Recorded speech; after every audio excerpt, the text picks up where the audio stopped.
Hello बच्चों, कैसे हैं आप सब लोग। आई होप आप सब लोग अच्छे से अपनी लाइफ को एंजॉय कर रहे होंगे, अपनी प्रिपरेशन को, अपना जो भी आप काम कर रहे हैं उसको बहुत अच्छे से करने की कोशिश कर रहे होंगे।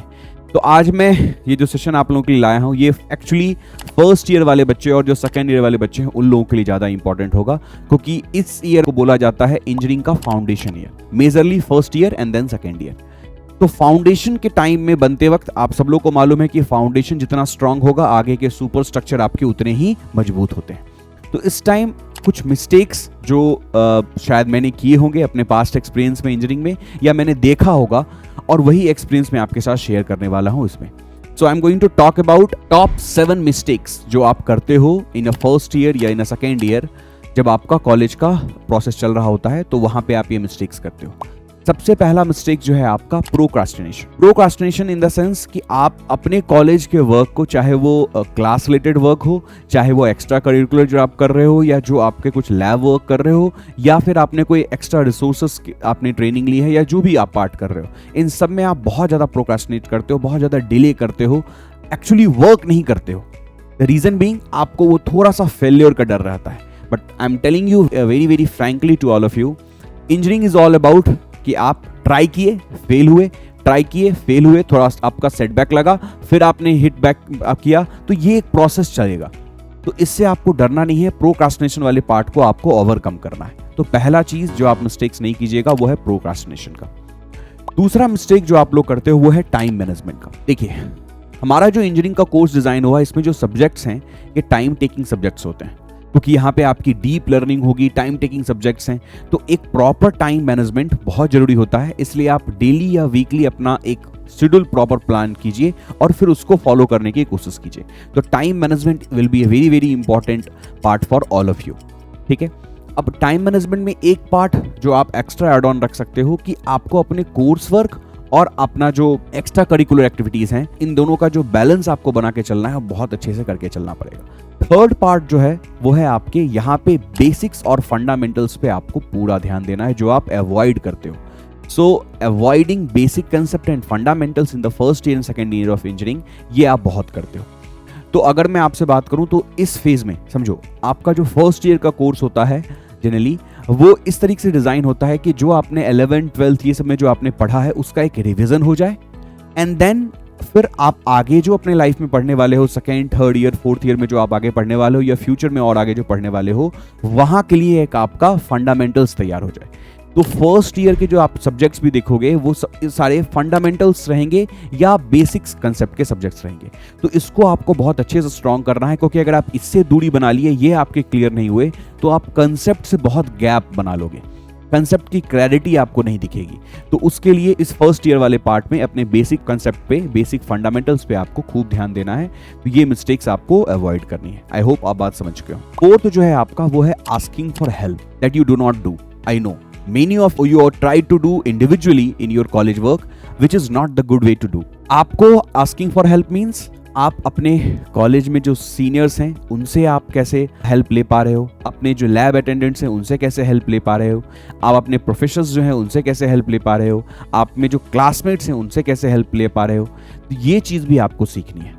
तो आसपास जो आपके पास अवेलेबल रिसोर्सेस हैं उनको आपको अच्छे तरीके से यूटिलाइज करना, अच्छे तरीके से, मतलब वो हेल्प मांगने की जो टेक्निक है ना, वो भी आपको बहुत अच्छे तरीके से आनी चाहिए। ये चीज़ आप जनरली नहीं करते हो, आपको लगता है 11th 12th की तरह it is individual game. Individual game यहाँ पे भी है, बिल्कुल है, बट आपको अपना एक्स्ट्रा पार्ट भी करना पड़ेगा। ठीक है। Fifth thing is self care. In a first and second year of engineering अपने सेल्फ केयर, दैट मीन्स अपना मेंटल, अपना फिजिकल स्ट्रेंथ भी आपको अच्छे से बना के रखना है। फिट रहना, हेल्दी रहना आपको ऑब्वियसली ज़्यादा कंसेप्ट को ग्रैस्प करने में मदद करता है। तो ये चीज़ ध्यान दीजिएगा। First and second year of engineering में अगर बात करूं तो आप वैसे गेम्स या वैसे चीज़ों में भी टेक पार्ट लें, या वैसे एक्टिविटीज़ में भी टेक पार्ट लें जहां पे आपकी फिजिकल और मेंटल जो है एक बैलेंस बनी रहे, आप उसमें फ्रेश फील करें for learning any concept. It will be very much beneficial to you. ठीक है, तो इस पार्ट का ध्यान दीजिएगा। छठवां मैं आपको बोलूं, that is again a very very important point for all of you. जब भी आप कॉलेज में हैं तो आपको एक चीज बहुत बोली जाती है कई बार, खासकर मैं देखता हूँ IITs NITs में तो ये प्रॉब्लम नहीं आती, या टॉप कॉलेज में प्रॉब्लम नहीं आती, लेकिन कुछ टायर 3 के कॉलेज में वहाँ पे ये चीज़ें जनरली मैं देखता हूँ बच्चों को बहुत ज़्यादा चढ़ा हुआ रहता है। दैट इज गुड ग्रेड्स, मतलब अच्छी ग्रेड्स ही लेके आनी है, 8 9 सिर्फ ग्रेड्स पे करने लगते हैं। सी, ये जो इंजीनियरिंग आपका कोर्स है बच्चा, it is not only about grades. Yes, grades are required, various examination के लिए आपको मिनिमम ग्रेड की जरूरत पड़ेगी, बट सब कुछ ग्रेड ही नहीं है। ग्रेड्स के अलावा आपको इन चीजों पर भी ध्यान देना है कि आप अपना काम एप्लीकेशन वाला पार्ट कितना कर रहे हो, जो भी आप लर्न कर रहे हो उसको आप प्रैक्टिकली कितना कर पा रहे हो, जो भी आप लर्न कर रहे हो, ये सारी चीजें, आप जितनी भी चीजें लर्न कर रहे हो उसका आप रियल लाइफ एग्जांपल से कितना रिलेट कर पा रहे हो, उसका फ्यूचर स्कोप कितना देख पा रहे हो, एक्स्ट्रा करिकुलर एक्टिविटी जो आप कर रहे हो उसमें आप इसका कितना इन्वॉल्वमेंट रख पा रहे हो। तो मतलब सारी चीजों को आपको ध्यान रख के रखना पड़ेगा, तभी आपका वो अगर ग्रेड जो रहेगा वो मतलब जस्टिफाई कर पाओगे आप जॉब्स के लिए। कई बार आपने सुना होगा अच्छी ग्रेड्स तो आई बट सर जॉब अच्छी नहीं मिली। वो इसी वजह से होता है क्योंकि हमने सिर्फ ग्रेड्स पे ध्यान दे दिया, हमने सिर्फ थ्योरेटिकल पार्ट पे ध्यान दे दिया। हमको प्रैक्टिकल पार्ट पे भी उतना ही ध्यान देना होगा, बिकॉज इट इज नॉट 11 12 9 10 वाला जहां पे आपका मार्क्स सिर्फ देख रहा है, यहाँ आपको अल्टीमेटली जॉब भी चाहिए, आप ऑन फील्ड भी जाने वाले हो काम करने के लिए। तो ये भी आप लोग बहुत ध्यान दीजिएगा। इसमें वोकेशनल ट्रेनिंग, जो आपके ट्रेनिंग होते हैं, एडिशनल साइट विजिट होते हैं, इन सब पे भी आपको उतना ही एंजॉय करना है, उतना ही अच्छे तरीके से वहां पे परफॉर्म करना है। और ये सारी चीजें आपको अपने साथ जोड़नी है, चाहे वो कुछ भी हो, चाहे वो जॉब रिलेटेड आपका कोई काम हो या फिर आपके कुछ सॉफ्टवेयर नॉलेज हो, इन हर चीज़ों पे आपको अच्छी पकड़ होनी चाहिए। तो ये सारी चीज़ें आप फर्स्ट ईयर में ही ध्यान रखिएगा, क्योंकि फर्स्ट ईयर में कई सारे बेसिक्स लैब भी होते हैं और लैब को इग्नोर करना एक हमारी आदत सी बन जाती है कॉलेज में, which is very very big mistake you guys are doing it. तो इन चीजों को आपको अवॉइड करना है, ये मैं आपको बताया। 6th point and the last point which is again very very important for all of you and for many of you, it will be a new thing to do in your engineering. और बहुत अच्छी चीज है ये चीज, वो है networking. Networking buildup करना सीखना पड़ेगा। इट इज राइट नाउ जो आपका वर्ल्ड है, गवर्नमेंट जॉब्स भी हैं बट प्राइवेट जॉब्स भी बहुत सारे हैं और बहुत अच्छे अच्छे प्राइवेट जॉब्स हैं।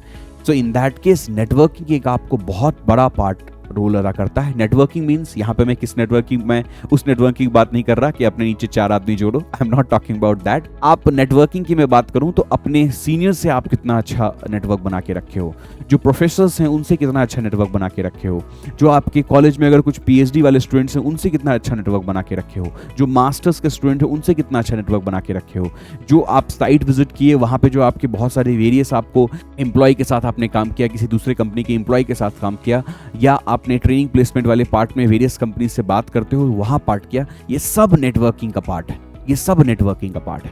तो ये भी आपको बहुत अच्छा करना पड़ेगा। आई नो कई बच्चे इसमें अच्छे होते हैं बट कई बच्चे इसमें बहुत वीक होते हैं, उनको ये पार्ट बिल्कुल भी पता नहीं रहता और वो समझते हैं कि ठीक है ये चीज़ बाद में हो जाएगी, बिल्कुल हो जाएगी बाद में, लेकिन आप बाकी लोगों से पीछे रहोगे। ठीक है, तो अभी से उसको धीरे धीरे बिल्डअप करना है, क्योंकि ये चीज़ें एक दिन का नहीं है। That networking will take time. ठीक है, और कई बार आपको भी मालूम है कि अच्छी जॉब्स अपॉर्चुनिटी के बारे में इंफॉर्मेशंस, अवेयरनेस आपको इन सारे चैनल्स के थ्रू आ जाती है। फॉर एग्जांपल अगर मैं बात करूं, मुझे गेट का पता नहीं था जब मैं at least 2nd year of engineering था, मुझे गेट का उतना इन्फॉर्मेशन नहीं था, बट 3rd ईयर में मैंने अपने सीनियर्स को देखा कि हाँ they were preparing for GATE, फिर मैंने उनका रिजल्ट देखा, that motivates me to go for this direction. तो ये कई बार नेटवर्किंग आपको बहुत मदद करेगा। So these are the top 7 mistakes जो मैंने आप लोगों के लिए सेलेक्ट किए थे और इस पे मैं आप चाहता था आप लोगों के साथ एक डिस्कशन कर लूँ। तो इन 7 मिस्टेक्स आई होप आप सब लोग समझ गए हो, ये मिस्टेक्स आपको अवॉइड करना है सो दैट आप अपने इंजीनियरिंग कैरियर में अपना बेस्ट कंप्लीटली बेस्ट आप दे पाएं। ठीक है, सो आई होप इस बात को समझ चुके हो, बट फिर भी कोई क्वेरीज रहती है, कुछ डाउट रहते हैं तो आप हमेशा कमेंट सेक्शन में या मेरा टेलीग्राम ग्रुप जो है उस पे आप डिस्कस कर सकते हैं और अपनी क्वेरीज भी शेयर कर सकते हैं। तो thank you so much all of you for watching this session completely. मस्त रहिए, सेफ रहिए, पढ़ते रहिए और लाइफ को एंजॉय करते रहिए। जय हिंद।